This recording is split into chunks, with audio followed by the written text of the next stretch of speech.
Assalamualaikum warahmatullahi wabarakatuh. Saya Andri Rodi Prayoga dengan NIM 22040235 akan merepresentasikan hasil dari project based learning saya, yaitu dokumen studi kelayakan PLTS atap. Untuk pertama, yaitu analisa lokasi pemasangan panel surya. Pertama, yaitu analisa bayangan. Analisa bayangan itu merupakan alangkah yang sangat penting dalam tahap perencanaan PLTS.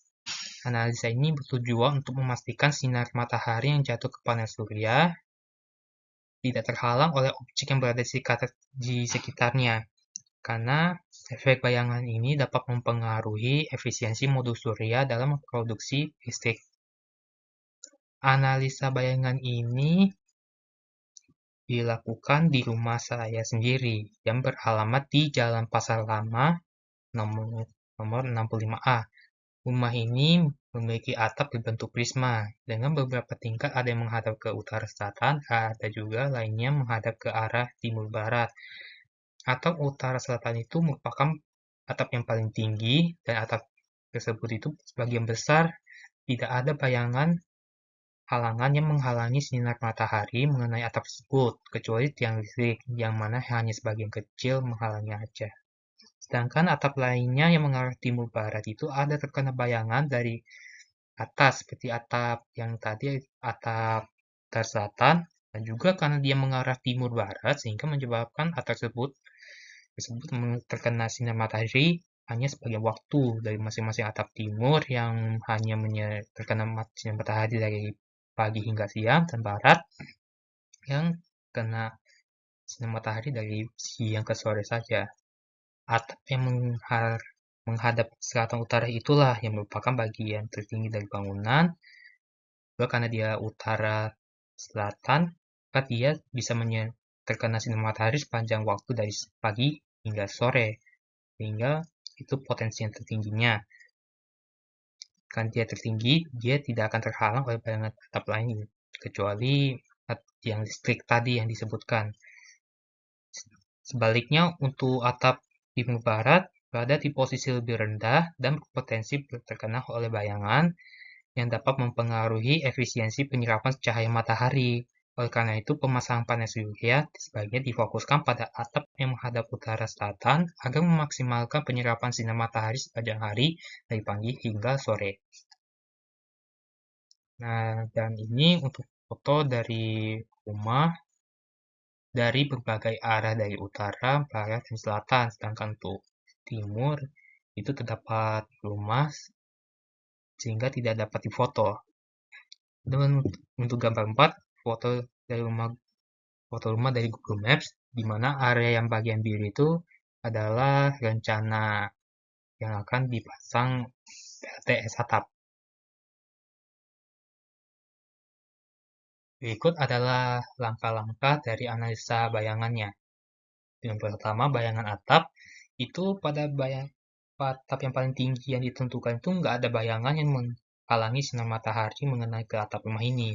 Kedua, ada bayangan pohon, itu nggak ada pohon yang lebih tinggi dari rumah ini, dari atap rumah ini, dan tidak ada bayangan pohon yang menghalangi sinar matahari mengenai ke atap yang paling tinggi ini. Untuk bayangan bangunan, itu nggak ada rumah-rumah yang lebih tinggi dari atap itu, sehingga tidak ada rumah atau gedung yang menghalangi sinar matahari. Namun ada tiang listriknya itu dan kabelnya itu bagian barat, arah barat itu dia menghalangi sinar matahari yang mengenai atap rumah ini sebagian kecil waktu sore hari. Dan terakhir, bayangan panel surya. Karena atap ini menghadap ke utara selatan, maka tidak ada bayangan panel yang menghalangi sinar matahari mengenai atap rumah. Selanjutnya, untuk analisa struktur atap. Atap rumah yang tertinggi ini terbuat dari seng, sedangkan bagian atap yang lainnya itu yang timur barat itu terbuat dari genteng. Dan kerangka yang digunakan untuk semua atap, yaitu semua atap termasuk timur barat dan selatan utara, itu terbuat dari kayu. Itu dia bisa dibilang cukup kuat untuk dipasang panel surya, tapi perlu dilakukan dengan hati-hati agar tidak menyebabkan kerusakan. Jadi sebaiknya diberikan penopang tambahan atau memperkuat struktur kayu agar dapat mendukung beban panas surya itu dengan aman dan tidak roboh. Selanjutnya adalah perhitungan luas atap. Diketahui bahwa untuk panjang atapnya itu adalah 4,11 meter dan untuk lebarnya itu 7,59 meter, tapi itu untuk termasuk digabungkan dari masing-masing atap utara dan selatan. Jadi kalau dibagi dua itu sekitar 3,795 meter. Itu yang diketahui dapatkan dari Google Maps. Tinggi dari atap itu diperkirakan setinggi 1,1 meter dan kemiringannya itu sekitar 32 derajat. Jadi dapat dihitung luas atapnya dengan rumus ini.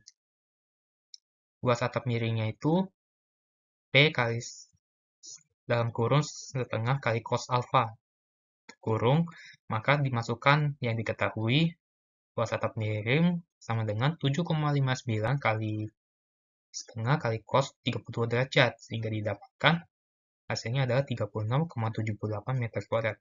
Jadi meluas atap miring masing-masing yang direncanakan dipasangkan panel adalah 36,78 meter kuadrat. Selanjutnya, analisa sistem kelistrikan, yaitu pemeriksaan persyaratan. Pemeriksaan persyaratan itu dilihat pada gambar KWH meter ini. KWH di gambar ini itu KWH satu fasa, yang mana jenis pelanggannya itu adalah PLN Prabayar. Untuk dayanya itu dapat dilihat pada informasi KWH tersebut bahwa itu tegangan listrik yang digunakan adalah di 230 volt dan batas arus listriknya itu adalah 60 ampere. Maka dapat dihitung dayanya itu P sama dengan V kali I sama dengan 230 volt kali 60 ampere sama dengan 13.800 watt atau sama dengan 13,8 kW. Maka daya di rumah ini adalah 13,8 kW. Selanjutnya, analisa beban. Analisa beban itu dapat dilihat pada tabel 1 ini, di mana ada peralatannya itu pompa listrik, mesin cuci, kulkas, rice cooker, air conditioner atau AC, kipas angin, lampu tidur, dan lampu LED. Konsumsi daya masing-masing digabungkan menjadi total konsumsi daya per harinya itu sekitar 6.460 Wh atau sekitar 6,5 kWh. Selanjutnya adalah desain teknis sistem PLTS atap. Pertama, kita menghitung energi harian siang. Itu kita lakukan pencatatan penggunaan energi dan dapat hasilnya dari tabel 2 ini. Didapatkan KWH awal dan KWH akhir dari masing-masing hari dari Senin sampai Minggu, yaitu setiap minggu. Dapatkan selisihnya dari masing-masing stand awal dan akhir dari masing-masing hari dan digabungkan itu sehingga didapatkan rata-rata penggunaan listrik siang hari sekitar 1,794 kWh. Lalu langkah selanjutnya B, menentukan kapasitas optimal sistem PLTS atap. Didapatkan kalau langkah A itu diketahui itu 1,79 kWh. Untuk photovoltaic outnya sebesar 3.618 kWh per kilowatt peak yang didapatkan dari solar GIS di rumah saya. Maka dapat kapasitasnya adalah kapasitas itu sama dengan rata-rata energi harian siang per PV out harian. Itu sama dengan 1,79 per 3.618 sama dengan 0,495 kW peak. Selanjutnya, menghitung daya puncak sistem. Dapat hasil angka baiknya itu diketahui 0,495 kW peak dan rata-rata rugi sistem daya itu 20%. Maka daya puncak sama dengan daya puncak PLTS-nya itu sama dengan 495 ditambah dalam kurung 495 kali 20% tutup kurung dengan 0,594 kW peak. Langkah selanjutnya memilih modul surya dan menghitung luas area efektif. Dipilih modul surya dengan efisiensi 16% dan hasil langkah C-nya itu 0,594 kW peak. Maka luas area efektifnya itu sama dengan kW peak per efisiensi modul surya. Sama dengan 0,594 dibagi 0,16 sama dengan 3,71 meter kuadrat. Lalu selanjutnya menghitung kebutuhan jumlah modul surya. Didapat hasil langkah C-nya itu diketahui 0,594 kW peak dan daya output pada modul surya yang terpilih itu 400 watt peak.